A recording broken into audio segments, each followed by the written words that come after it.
እምበላው ስጠኝ እምጠጣው ስጠኝ እንደሷ አትጸልዩ። ካልበላችሁ ልገለይ ነው አትበሉት። በዚህ ውስጥ ምን ልታስተምረኝ ነው የሚባለው? ሆን አለበት። በልተን ጠጥተን ሰርተን መሞት የለብንም። ማገልገል አለብን። እውነቴን ነው የምነግራችሁ። ለመብላት ለመጠጣት የሆነ ነገር ለመሆን በጌታ መሆን አይጠይቅም። ኤልዛቤል ዲመኒክ ናት። ባይዘው ቀላል እንዳትመስላችሁ። ኤልያስን የሚያክል ታላቅ ነብይ ብቻዬን ቀረው አስበላ ክትክታ ዛፍ ስር ያስተኛች ናት ነው የሚለው ቃሉ። በኤልያስ በኩል የተነገረው የትንቢት ቃል ተፈጸመ። የናቡቴን ደም እግዚአብሔር ተበቀለ አላቸው። አዩትን አንድ ሰው እየጋለበ እየመጣ ነው። ማንን ይመስላል ሲሉ የናሚሴ ልጅ እዩን ይመስላል። አነዳዱ እንደ እብድ ነው የሚነዳው። ኤልዛቤል በመስኮቱ ላይ ብቅ ብላ ምን እንዳለችው ታውቃላችሁ? አለቃውን የገደለ ዘምሪ ሆይ።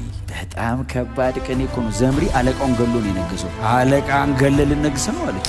አንዳንድ ነገሮችን አትቀበሉ። ሁሉም ሰው ተቀብሎታል ምን እናርግ አይባልም። የቤተ ክርስቲያን ስታንዳርድ መጽሐፍ ቅዱስ ላይ አለ። ከዚህ ስታንዳርድ ከወረድን ተንበርክከን ማልቀስ ነው ያለብን።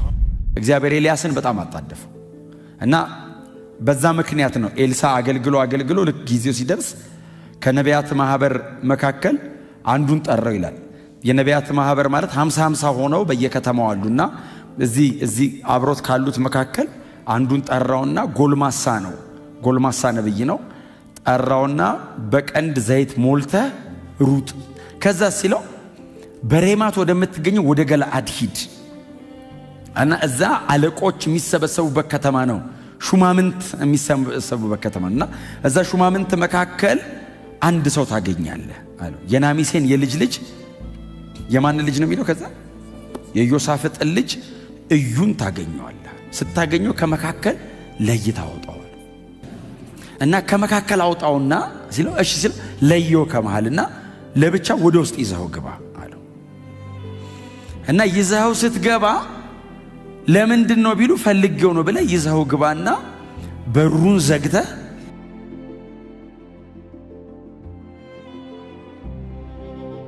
በቀንድ የሞላውን ዘይት በራሱ ላይ ድፋበት እና እግዚአብሔር እንዲህ ይላል በእስራኤል ንጉሥ ትሆን ዘንድ ቀብቼሃለሁ። አክዓብ ከሞተ በኋላ በእስራኤል ላይ ኢዮራምም አካዝያስም ነገሥታት ናቸው። ኤልዛቤል ደግሞ ንግሥት ናት።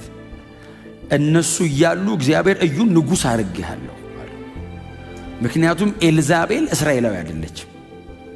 ኤልዛቤል ሲዶናዊት ናት። ሲዶና ማለት በዓል የሚመለክበት ሀገር፣ እስራኤል አይደለችም። ስለዚህ እሷ እያለች እግዚአብሔር ንጉሥ ቀባ እና በርስቱ ላይ ንጉሥ አድርጎሃል እግዚአብሔር ብለህ ተናግረህ አለው። በሩን ክፈትና ሩጥ።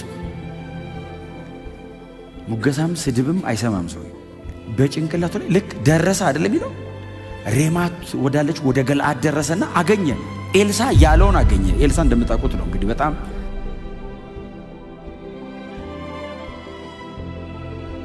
ታላቅ የሚባል ነብይ ነው። እንትኑን ነግሮታል። ሁኔታውን ሲነግረው ሰውየው ሲል እንደነበረ አገኘው። ከመካከላቸው ገንጥሎ ወጣው። ለምንድን ነው ሲለው ፈልጌ ነው አለው። ከጓደኞቹ መካከል እየተጫወተ ነው ያገኘው። ከዛ ምን እንዳለ ታውቃላችሁ? አለቃ ሆይ አለው። አለቆች ናቸው። ኖርማል ሰው አይደለም። የጦር ጀነራል ነው ባይዘው እዩ። አለቃ ሆይ አለው። አቤት አለው። ካንተ ጋር ጉዳይ አለኝ። የተቀሩት አለቆች ምንድነው ሲሉት ፈልጌው ነው ወደ ውስጥ እንግባ ሲለው እዩ ብድግ ብሎ እሺ ብሎ ገባ። ኦሬዲ እግዚአብሔር ቅባቱን ሲልክ የዩን ልብ አዘጋጅቶታል። ሲስተሙ ልክ እንዳልሆነ ገብቶታል። እዩ ምንም ማድረግ ስለማይችል ነው ቁጭ ያለው። ስለዚህ እግዚአብሔር ይሄንን ሰው ኢምፓወር ነው ያደረገው። ኦሬዲ ውስጡ አለ። ይሄንን አይነት የመናፍስት አሰራር በእስራኤል ላይ ተቀምጦ አንድ ቀን ይገለበጣል ይላል ቁጭ ብሎ።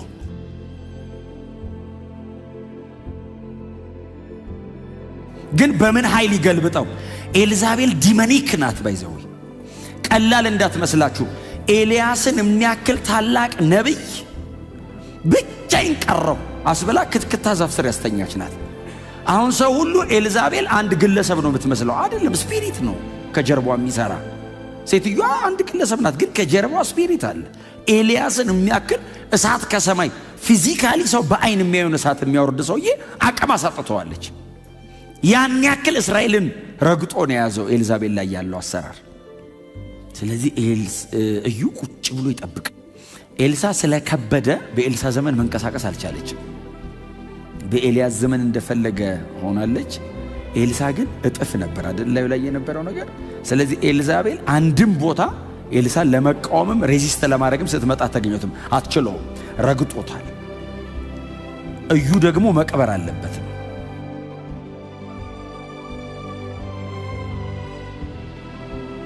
ምክንያቱም የሆነ ቀን ሾልኮ መውጣቱ ስለማይቀር እድል ስለሆነ የሚፈልገው እግዚአብሔር ነገሩን መግደል ፈለገ። ስለዚህ እዩን አስተካከለው። እዩ ጋር ደረሰ። እዩ ወደ ውስጥ ገባ። በርስቱ ላይ አለቃ ትሆናለህ፣ በእስራኤል ንጉሥ ነህ ብሎ ጭንቅላቱ ላይ ደፍቶ በሩን ከፍቶ ሮጠ ይላል። ጥሩ ነው። አንዳንዴ በሩን ከፍቶ ሲሮጥ አለቆቹ ተሰብስበው ይጠብቁታል። እዛ እንትኑ ጋር የቤቱ እንትን ውስጥ ከውስጥ ሲወጣ ሰውየው ልብሱ፣ ጭንቅላቱ፣ ፊቱ ሁሉ ዘይት በዘይት እንዴ! ይሄ እብድ ምን አለህ አሉት። ሊትራሊ ሰውየውን እብድ አሉት። ይሄ እብድ ምንድን ያለ ሲሉት እብድ አይደለም አላቸው። እግዚአብሔር እንዲህ አለኝ አላቸው። ምን አለ? ከኤልሳ የተላከ እግዚአብሔር ነብይ ነው። ምን አለ? በእስራኤል ንጉሥ ነህ አለኝ። ከጥቂት ደቂቃ በፊት ጓደኛቸው ነው፣ አለቃ ነው። ከጥቂት ደቂቃ በኋላ እሱ ንጉሥ ነው። ስቲል እነሱ አለቃዎች ናቸው።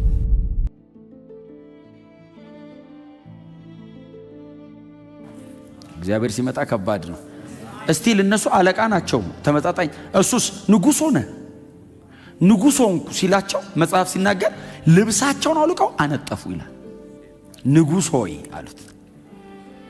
ከዛስ መለከት አምጥተው ድምፃቸውን ከፍ አድርገው እዩ ነገሰ አሉ። ከዛ እዩ ምንድን ነው ያደረገው? ሰረገላው ላይ ተቀመጠ። ወደ ኢዝራኤል ሩጫ ጀመረ። እግዚአብሔር አፖይንት ያደረገው ዙፋኑ ላይ እንዲቀመጥ ብቻ ሳይሆን በኤልዛቤል በኩል በእስራኤል ላይ የመጣውን ነገር እንዲበቀልለት ነው።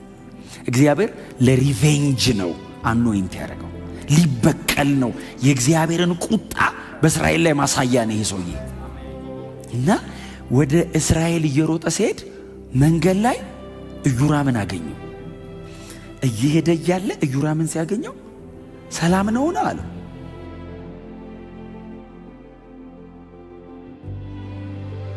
አመጣጡ ያስፈራል። ሰውዬው ታውቃላችሁ እኮ ውስጡ ላይ የሆነ ነገር ያለው ሰው እኮ ሰላም ነው። ምን ሰላም አለ? እስከ ትላንት እኮ ሰላም ነው። ዛሬ ምሳ ሰዓት ላይ የሆነ ነገር አግኝተታ ምን ሰላም አለ አለው። ያንተና የእናትህ አለው አይደል? ያው የኤልዛቤል ልጅ ነው፣ ግን ሕዝበ እስራኤልን ከእግዚአብሔር ወደ ጣዖት አምልኮ ያንተና የእናትህ ግልሙትና እያለ ምን ሰላም አለ አለው ይልና ከዛ ፍላጻ አይደል ሰደደበት ይላል። እሱ ይላል በእርሻ ውስጥ ወደቀ። እየሄደ እያለ የሌላኛውንም አገኘው። እሱንም እንደዛ አረገ። ልክ ወደ እስራኤል ሲጠጋ የኤልዛቤል ቅጥር ላይ የሚቆሙ ጉበኞች አዩትና አንድ ሰው እየጋለበ እየመጣ ነው። ማንን ይመስላል ሲሉ የናሚሴ ልጅ እዩን ይመስላል። አነዳዱ እንደ እብድ ነው የሚነዳው ይላል ሰውየው። እንደ እብድ ነው ሲነዳውና እዩ ሳይሆን አይቀርም ማለት ደረሰ።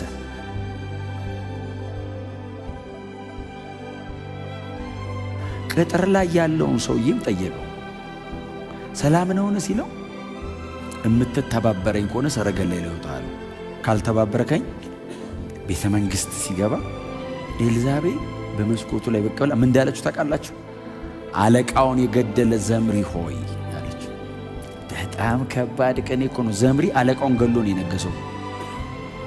አለቃን ገለ ልነግስ ነው አለችው። ኢዮራምን ገለ፣ አካዝያስን ገለ፣ ዘምሪ አለችው። እዩ እንደሆነ እኮ ታውቃለች። ዘምሪ አለችው። ታሪክ ጠቀሰችለት። ዘምሪ ሆይ ሰላም ነውን ስትለው መልስም አልነበረውም። እሷ ጋር ሊተባበረኝ የሚችል ማን አለ ሲል ሁለት ሰው ብቅ ሲል ወርውሯት አለ። ሲወረውሯት ደሟ በግንብ ላይ ተረጨ ይላል። ከዛስ ገባና ቁጭ ብሎ እየበላ እያለ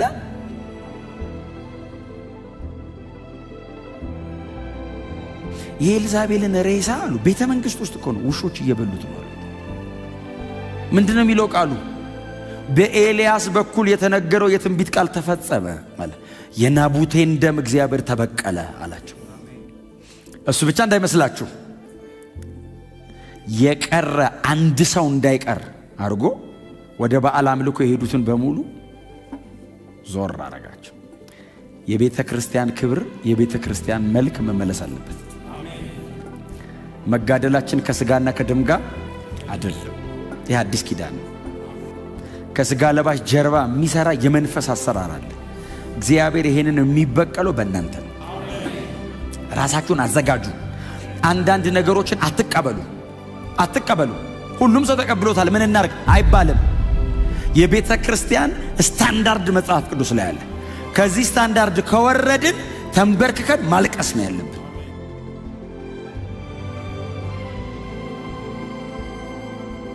ሁሉ በዚህ በኩል እየሄደ ነው ተብሎ አንዳንድ ነገርን አጽድቀን ቁጭ እናደርገው። ኤልዛቤል እንዲያረገች ነው፣ እነ ዩራምም እንዲያረግ፣ አገሩ በሙሉ እንደዚህ ነው። ሰው ሁሉ ከእግዚአብሔር ፊቱን አዙሯል። ምን ላርግ ታዲያ አላለም። ወክ አረገ ከእግዚአብሔር ጋር። የማምለኪያ ኮረብቶችን፣ አጸዶችን፣ መሰዊያዎችን አስወገደ ይላል። የእግዚአብሔርን ቤት ከፈተ ይላል። አምልኮ በእግዚአብሔር ቤት ተጀመረ ይላል። መመለስ አለበት። ሌላ ሰው አትጠብቁ። ሌላ የሆነ የሚመጣ አንድ ትውልድ አለ አትበሉ። እኔና እናንተ ባለንበት በዚህ ዘመን እግዚአብሔር በኢየሩሳሌም ቤተክርስቲያን ያደረገውን አዲስ አበባ መድገም አለበት። በፍጹም ምን እናርግ? መንበርከክ እንጀምር። ምን እናርግ? ወደ ቅዱስ ቃሉ እንምጣ። ምን እናርግ? መንፈስ ቅዱስ በእኛ ህይወት አልፎ እንዲሰራ ራሳችንን እናቅርብ። ሰራ በህይወቴ በሉት። ምድሬን አሳልፈ ስጠኝ።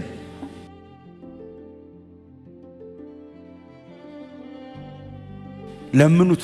እምበላው ስጠኝ፣ እምጠጣው ስጠኝ። እንደሷ አትጸልዩ። ካልበላችሁ ልገለይ ነው አትበሉት። በዚህ ውስጥ ምን ልታስተምረኝ ነው የሚባለው? የኔ አምላክ እኮ ነው ዓለምን እኮ የሚያኖረው። ከአስራበ የሆነ ነገር እያስተማረ ለሱ አትጸልዩ ልላችሁ ነው። ከእናንተ ይለፍ ጸሎቱ። ስለ ኔሽን ጸልዩ፣ ስለ ትውልዱ ግድ ይበለን። በእውነት ተንበርክኮ ማማጥ፣ ማልቀስ፣ ማለት የሚችል ትውልድ። ከመጸለይ ግን መድከም የለብንም። ከመንበርከክ መድከም የለብንም። ነገሮች ምንም ያክል ከባድ ሊሆኑ ይችላሉ።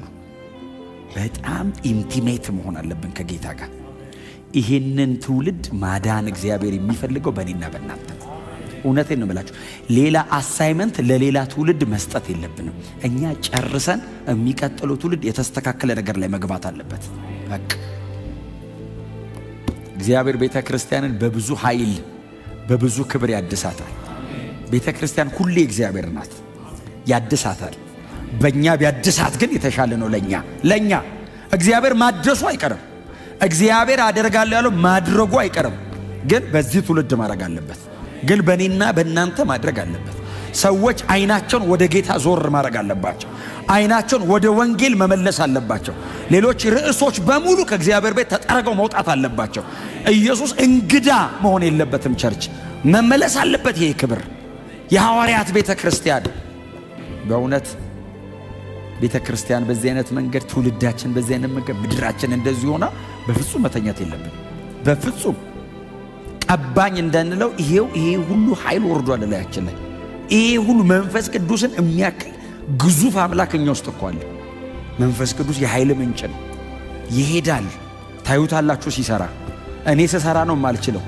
እሱ በእኔ ከሰራ ፍጥረትን እያናገረ ይሰራል።